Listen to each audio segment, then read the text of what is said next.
बाप दादाओं की बनी हुई व्यवस्था है। इसी को देख करके, इसी को मान करके इन्होंने विश्व आदिवासी दिवस घोषित किया है। सबसे पहले मैं उन घोषित करने वालों को धन्यवाद आपकी ओर से देना चाहता हूं। हमारे पहनावे, हमारी संस्कृति की वजह से ये दिन मनाने को हमको मिला।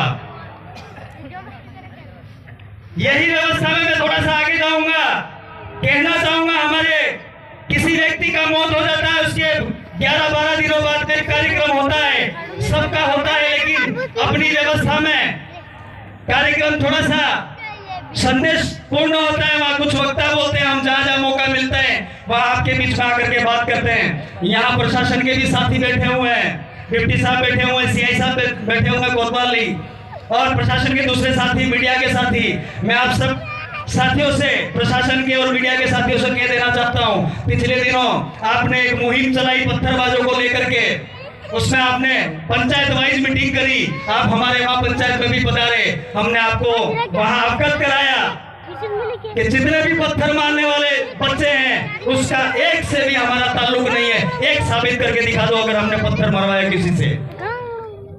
ये राजनीतिक लोग अपनी रोटियां सेकने के लिए इनका धरातल खत्म हो गया है। उसकी वजह से आए दिन हमारे ऊपर अनर्गल आरोप लगाते हैं, हमारे कर्मचारियों को परेशान करते, हमारे समाज सेवियों को परेशान करते, जो निस्वार्थ भावना से इस समाज के साथ में कंधे से कंधा मिला करके लड़ रहे हैं। कई लोगों ने अपना बलिदान दे दिया है।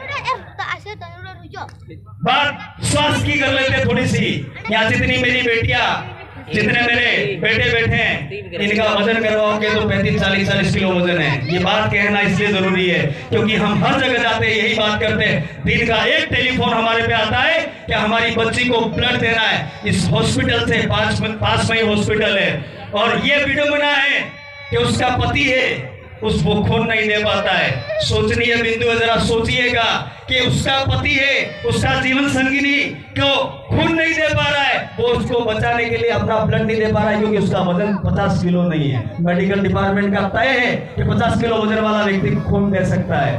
ये कहने का मतलब ये है कि हमारे बेटियां जितनी स्कूल जाती है, बेटे जितने स्कूल जाते हैं, ये वक्त ऐसा है खुद को मजबूत करने का, लड़ाई लड़ने का।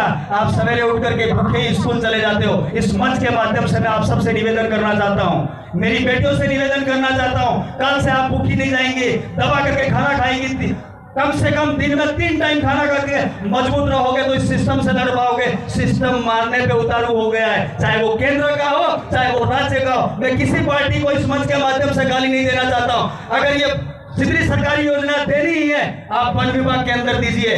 क्या कारण है कि आदिवासी निवासरत रहता है वहीं आप इन योजनाओं को देते हैं? ये कहने का मतलब इसलिए, मेरी पंचायत का मसला था, वन विभाग की जमीन को लेकर के वहां पंचायत भवन बनवा रहे हैं हम लोग। तो ये जितने पावर प्लांट आते हैं, जितनी भी स्कीमें आती है सरकार की, ये इस वन विभाग के क्षेत्र के अंदर सरकार क्यों नहीं लगा सकती है? अडानी अंबानी को दे सकती है, तो यहाँ देने में क्या मौत आ रही है इनको? अरे कुछ पूंजीपतियों के लिए आप लोग काम करने में उतारू हो गए, कुछ लोगों के लिए उतारू हो गए। इस देश से आदिवासियों को खत्म करने की मुहिम चालू कर दी है लोगों ने। ये विश्व आदिवासी दिवस के लिए इसलिए कह रहा हूं, पूरा विश्व इस व्यवस्था के अनुसार चलता है। एक बहुत बड़ा गंभीर मसला हमारे समाज में, वो फिर कह देना चाहता हूं, जहां जहां मौका मिलता है वहां हम लोग कहते हैं पोक्सो। ये बहुत बड़ी दुखद बात है। प्रशासन के भी साथियों को अवगत करा देना चाहता हूं, राजी खुशी साथ में जाते हैं। 5 लाख की लालच में वकील, 5 लाख की लालच प्रशासन के अधिकारी उस बेटी के और उस बेटी के द्वारा बेटे के खिलाफ मुकदमा दर्ज करा देते हैं। वो जाता तो 16-17 साल का है, जब वो बाहर आता है तब उसकी उम्र 36 से 40 साल के आसपास हो जाती है। वो मेरी उम्र का होकर के बाहर आएगा। साथियों, सोचने का वक्त आ गया है। ये जितने भी मसले हैं वहां उस पंडाल के अंदर कमेटी व्यवस्था के कमेटी बैठे हुए हैं, उनसे जाकर के संपर्क करके गांव के वडीलों से, गांव के रिटायरमेंट कर्मचारियों से आप मिलकर के काम करें। एक लास्ट पत्थरबाजी का जो मामला है, यहाँ जितने बैठे हो, यहाँ जितने कर्मचारी आए हो, जितने कमेटी आए हो, जितने नेता आए हो, उन सब की जिम्मेदारी बनती है अपनी अपनी पंचायत में 10 लोगों की ऐसी टीम बनाए जो रात के अंदर गश्त लगाए। और ये पत्थर मारने वाले किसी के सगे नहीं है, वो देख के नहीं मारते कि ये आदिवासी, ये ब्राह्मण है, ये राजपूत है, ये बढ़िया है। वो लूट मार करने के लिए, उसकी आकांक्षाओं को पूरा करने के लिए, उसी बात को जोड़ते हुए मैं मेरी लास्ट बात कहना चाहूंगा। सरकार बहुत सारी स्कीमें देती है, पंचायत के माध्यम से, प्रधान कोटे से, एमएलए कोटे से, सांसद कोटे से बहुत सारी स्कीम्स देती है। फ्री की रेवड़ी बढ़ती है, सब पिछले चुनाव में चला। अगर देना ही चाहती है सरकार, अनाज तो हम पकाने वाले लोग हैं, खाने वाले लोग हैं, अगर देना ही है, हर घर में एक बेटा पड़ा हुआ है, हर घर में एक बेटी पड़ी हुई है, उसको नौकरी दे दीजिए बिना कंपटीशन के। अगर आपको देने का ही शौक है और देना ही चाहते हो, इन आदिवासियों का भलाई करना चाहते हो, हर बेटा बेटी ट्रेनिंग करके बैठा हुआ है, उसको नौकरी दे दीजिए, यहाँ की समस्या खत्म हो जाएगी। बहुत सारी बातें दोस्तों करने को मन करता है। आज जो कार्यक्रम में हमने आयोजक कमेटी और हमने एक तय किया था कि डीजे के गानों पे हम लोग डीजे के गाने को हम लोग यहाँ नहीं प्रस्तुतियां करवाएंगे, लेकिन जिनका कार्यक्रम रह जाए वो मायूस मत होना। अक्टूबर महीने के अंदर बेंडका के अंदर कार्यक्रम है, वहां हम रात्रि कार्यक्रम में सारे सांस्कृतिक कार्यक्रमों को मौका दे देंगे, इसलिए आप निराश नहीं हुए। प्लस एक और बात है, आज से ये प्रण करके जाइएगा, जो भी मेरी बेटियां बेटे और बड़े बेटे, बड़ों का सम्मान करिएगा। ये आपका अंकल है, ये आपका बड़ा भाई है, इस व्यवस्था पे चलोगे, सम्मान करोगे, सामूहिक परिवार में रहना है, दादा दादी के साथ रहना है, काका काकी के साथ रहना है, बाबा भाभी के साथ रहना है, उनकी बात को मानना है। और सरकारों को ये अवगत करा देना चाहता हूँ, कारवां धीरे धीरे बढ़ रहा है, दे दीजिए जो देना चाहते हो। कारवां धीरे धीरे बढ़ रहा है, दे दीजिए जो देना चाहते हो। संविधान के अंदर रह करके हम हमारी लड़ाइयां लड़ेंगे, संविधान के दायरे में रह करके हम हमारा काम करेंगे।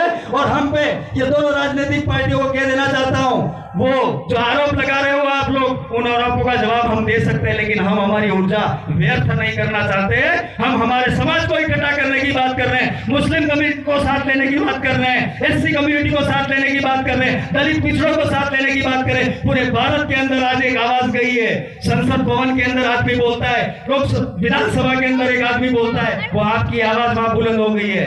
अभी तो कुछ लोगों के होर्डिंग पे फोटो लगे, आज देखता है। पिछले टाइम क्या हुआ था भैया, 5 साल पहले क्या हुआ था, अब तो आपको समझ भी याद आने लग गया, अब आपको समझ भी दिखने लग गया, आप बोलने लग गए। अरे हमारे लोग वहां नहीं गए होते, नहीं दहाड़ते, तो आप लोग कहां से बोल पाते। बढ़िया है, कम से कम बोलने तो लगे। हम तो ये कहना चाहते, आना ही है तो एक मंच पर आ जाइए। ये आदिवासी परिवार का बहुत बड़ा कारवां बढ़ता जा रहा है। एक दिन कम से कम पार्टी छोड़ दीजिए, डंडे चंडे छोड़ दीजिए, हमारे साथ कंधे से कंधा मिला करके आकर के खड़े रहिए। आपको समाज सम्मान देगा, मान सम्मान देगा। इन्हीं बातों को कहते हुए धन्यवाद। जय जोहार, जय आदिवासी। एक नारा लगाऊंगा, मान रहे सम्मान रहे, पीछे वालों को बिल प्रदेश को मान नहीं देना है। अरे मान रहे सम्मान रहे, आवाज दो, अरे आवाज दो। अभी तो अंगड़ाई है, फिर मिलेंगे, फिर बात करेंगे। खुश रहना, आबाद रहना। जब भी मिलेंगे समाज के लिए बात करेंगे। जब तक इस शरीर के अंदर आखिरी खून का कतरा बचता है, तब तक इस कम्युनिटी के लड़ते रहेंगे। धन्यवाद। जय जोहार।